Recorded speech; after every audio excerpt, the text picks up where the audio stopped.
우리나라 시작되자마자 오히려 하락 출발했어요. 이 사이에 무슨 일이 벌어졌을까? 뭘 얻으려고 과연 이랬을까?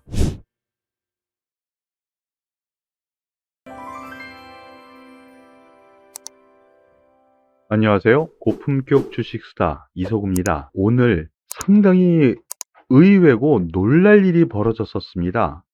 개인 투자자분들 특히 직장을 다니시거나 주식 초보자 같은 경우에는 잘 모르실 수 있는 부분을 좀 여러분들께 말씀을 드리고 싶어요. 외국인 농간에 놀아난 우리나라 금융 시스템, 오늘 단편적으로 보여줬는데요. 피해는 개인 투자자 몫으로 돌아가지 않았나? 라는 생각이 듭니다. 그럼 왜 이런 현상이 일어나고 왜 그럴까에 대한 부분, 오늘 이 부분에 대해서 수다를 좀 떨어보도록 하겠습니다. 제가 왜 이런 얘기를 하는지 여러분들 잘 모르시겠죠? 여기 한번 잠시 보시죠. 원달러 환율입니다. 역외 환율입니다. 지금 보시는 환율은요. 우리나라에서 거래되는 장중 동향이 아니라 역외 환율의 차트예요. 여기 보시면은 1202원까지 갔습니다. 그리고 우리나라 장 시작하면서 바로 떨어져서 이렇게 끝났습니다. 이게 실제로 거래가 있었느냐? 없었습니다. 이거 내일 아침에 이 차트가 수정이 돼서 나올 겁니다. 이 윗꼬리가 전혀 없이. 아마도 그럴 겁니다. 왜 그러냐면 거래가 하나도 안 됐거든요. 역외 환율이란 무엇이냐? 우리나라가 장이 끝나고 나서는 거래가 안 되죠. 다만 환율은 24시간 거래가 되거든요. 그래서 역외 환율이라고 해서 우리나라 환율 거래 시간 뒤에 거래가 돼서 우리나라 거래가 시작하기 전까지 거래되는 동향을 말해요. 그런데 갑자기 이런 현상이 나타났습니다. 그것을 잠시 분봉으로 잠깐만 볼게요. 원달러 환율 시간이 다릅니다. 갑자기 쭉 올라갔습니다. 이게 거래가 된 거냐? 거래가 안 된 겁니다. 왜 이런 현상이 나타났느냐? 우리나라 시작되자마자 오히려 하락 출발했어요. 이 사이에 무슨 일이 벌어졌을까? 그 부분부터 하나씩 살펴보도록 하죠. 오늘 뉴스 보겠습니다. 달러당 1200원, 환율 시스템 오류 해프닝의 발칵, 환율 시스템 오류입니다. 이 뉴스가요, 12시 반에 나왔어요. 증권업계, 금융업계에 있었던 사람들은 엄청나게 놀랐습니다. 우리나라 장 시작하기 전에. 그리고 장 시작 후 10분 뒤에 우리나라 정상 매매가 됐을 때 이거 뭔 일이야? 엄청 놀랐습니다. 제 후배들이라든가 아니면 기관에 몸담고 있는 사람들 같은 경우에는요. 무슨 일이 났는 줄 알고 오늘 아침 동시호가에 물량을 많이 던졌어요. 물론 제 얘기를 하는 건 아니에요. 이럴 일은 없다라고 생각했습니다. 왜 그러냐? 1200원까지 올라갔다라는 거는요. 우리나라 금융 시스템 붕괴 혹은 경제 붕괴 혹은 정치적인 붕괴를 의미할 정도의 급등세입니다. 그 내용 잠깐 보면은요. 원달러 환율이 9일 개장을 앞두고 단순 오류로 역외 차액 결제 선물한 시장에서 1200원까지 급등하는 해프닝이 벌어졌어요. 오류예요. 오류는 개장과 함께 바로 잡혔어요. 그래서 우리나라 외환정보 웹사이트 뿐만이 아니고 단말기 화면, 홈 트레이딩 시스템이 있지 않습니까? HTS. 거기에 모두 1200원으로 표기가 됐어요. 20원 가까이 오른 금액이면요. 엄청난 거거든요. 그래서 아침에 발칵 뒤집혔었습니다. 한 유명 유튜버가 무슨 일이 있는 것 같다라고 놀랬어요. 저도 마찬가지 생각을 했어요. 야, 이거 뭔 일이지? 북한에서 핵폭탄 실험을 하거나 미사일 쐈어도 이렇게까지 급등을 해? 있을 수 없네요. 그럼 더 이상 어떤 일이 벌어졌을까? 그래서 나온 얘기가요. 일부 외신에서 간밤에 중국과 대만이 전쟁 일어난다면 동아시아 쑥대밭된다. 전체가. 그런 뉴스까지 이것 때문 아니야? 중국과 대만 전쟁 나는 거 아니야? 이런 얘기까지 나왔어요. 그런데 바로 여기입니다. 잘못 표기된 환율은요. 외국계 은행 싱가폴 지점에서 발생한 시스템 오류로 추정된다고 합니다. 지금 증권계에서 나도는 이 외국계 은행이 JP 모건이라고 얘기가 많이 나도는데요.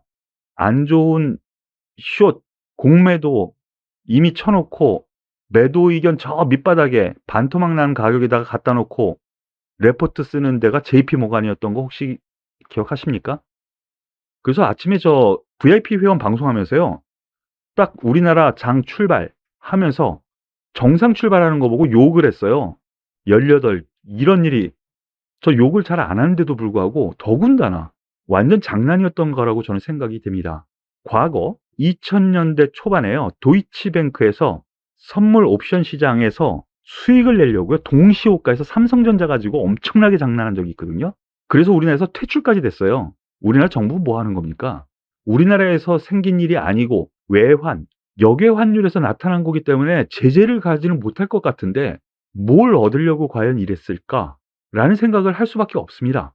그래서 제가 제목을요. 외국인 농간에 놀아나는 금융 시스템이라고 했는데 이 부분을 역외 환율이 아니라 우리나라 정상 환율, 우리나라 장내 환율을 한번 보시죠. 참 안타깝습니다. 외국인 농간에 놀아난다는 부분은 바로 여기에서도 여실히 보여주는데요. 우리나라 코스피 선물지수입니다. 어제 밤에 생방송에서도 라이브에서도 제가 화가 난다. 외국인 농간에 놀아나는 우리나라 장 화가 난다라고까지 말씀을 드렸었던 부분 있는데요. 이 부분이 어제고요. 이 부분이 오늘입니다. 급락을 합니다. 외국인 선물 매도가 2,500억인가 2,700억 정도까지 나옵니다. 2,500억 가지고요. 우리나라 지수를 고점 대비해서는 1% 넘게 빼버린 겁니다. 그리고 수급 동향 잠깐만 볼까요? 종가상으로 보면은 2,400억을 오히려 매수했어요. 2,400억 가지고 매도했다가 매수했다가 환매수해서 무슨 얘기인지 아시겠죠? 매도 2,500억 정도 매도했다가 매도한 거 다시 환매수해서 제자리에 갖다 놓고 2,400억 원어치를 다시 산 거예요. 그러니까 얘네들이 2,400억 가지고 우리는 어제 같은 경우 완전히 가지고 논 겁니다. 2,400억 가지고 우리나라 이 코스피를 그리고 오늘 다시 또 이렇게 해놓고 매수로 돌려놓습니다. 이런 해프닝이 벌어졌을 때 외국인의 매매 동향 오늘 과연 어떻게 됐을까? 선물 매수를 5천억 매수를 했고요. 거래소에서 매도 삼성전자를 비롯해서 몇몇 대형주 일부 매도를 했고요. 이야 이거 정말 답답합니다. 과연 오늘 옵션 포지션은 약간 하방 포지션으로 마감은 했지만 이번 주 옵션 마감일이거든요. 그리고 위클리 옵션도 또 동시 만기일이죠. 그거 가지고 포지션 쌓느라고 이런 짓을 하지 않았나라는 생각이 들고요. 그런 때 나타나는 형상이 있습니다. 예, 매도를 치게 해놓고선 오히려 상승 쪽으로 간다면 대형주 단에서 하이닉스라든가 삼성전자 이들 종목군들이 글쎄요 떨어지기보다는 하방 포진에서 오히려 선물 매수를 한 것으로 봐서는요 오히려 상승을 시키면서 올려붙일 그래서 지수는 바닥권에서 올라갈 수 있는 여건을 시가총액 상위 종목을 매수 준비를 하는 것 아닐까라는 생각을 하게 됩니다. 그렇기 때문에 하이닉스, 삼성전자에 대해서는 자주 말씀드리고 목표가는 여기다 라고까지 제가 말씀을 드리는데요. 이 부분까지 여유 있게 한번 보시고 좀 대형주 단에서 조금 더 힘을 좀 내시라 가지고 계신 분들은요. 이런 의미에서 오늘 방송을 마무리 짓겠습니다. 더불어서 DB하이텍이라든가 아니면 그동안 많이 눌려 있었던 2차전지 관련주 삼성 SDI, LG화학 많이 눌렸죠. SK이노베이션 많이 눌렸어요. 과거 주도주들, 철강주도 그렇습니다. 포스코 많이 눌렸습니다.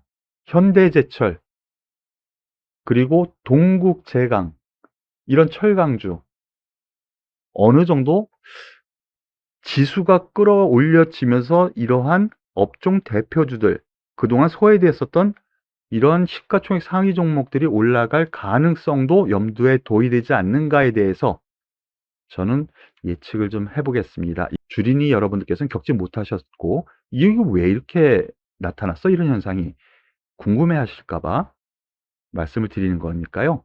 매매에 참고하시길 바라겠습니다. 오늘 고품격 주식 수단은 오늘 외국인 농간에 나타난 금융 시스템 환율단에서 우리나라 증권 시장까지 나타나는 현상에 대해서 말씀을 드렸으니까요. 조금만 더 힘내죠. 도움이 되셨다면 좋아요, 구독, 그리고 댓글까지 꼭 부탁드릴게요. 오늘 고품격 주식 수단은 여기서 마무리 짓도록 하겠습니다. 수고하셨습니다.